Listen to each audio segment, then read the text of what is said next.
Hoje, sem dúvida nenhuma, prefeito, com a tua sensibilidade, que tem demonstrado, desde o primeiro dia do meu mandato, eu tenho percebido o olhar que o senhor tem trazido para a nossa região norte. Tem sido realmente um prefeito cuidadoso com a nossa região.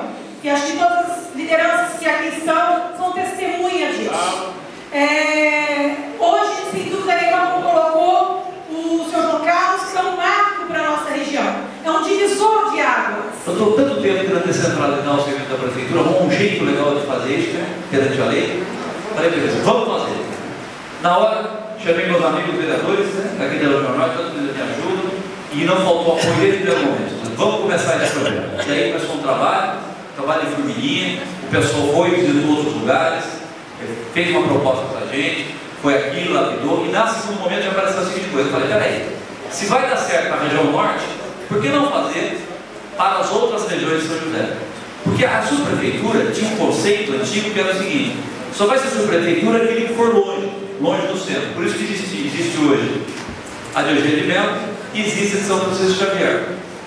Mas por que tem que ser assim? Porque eu preciso descentralizar, você vai crescer demais. Dá para o prefeito ele tudo ao mesmo tempo, Então eu achei que era uma ideia muito bacana. A gente começou a trabalhar nela e hoje nós estamos aqui para fazer a oficialização do início desse processo da criação da subprefeitura de toda a cidade. Nós vamos começar por aqui. Eu ia fazer todas as regiões juntas. Aí eu pensei e falei, não é justo. Porque como a ideia nasceu daqui, nós vamos fazer aqui primeiro e depois nós vamos fazer as outras. Viu, pessoal? Não precisa ficar com ciúme não, viu? O Cury não tem palavras para ele. Mas o que ele fez, porque muitos não acreditavam no meu filho. Ele acreditou, ele depositou confiança no projeto do meu filho. E meu filho tinha muitos projetos, bons, ótimos, que está guardado aqui.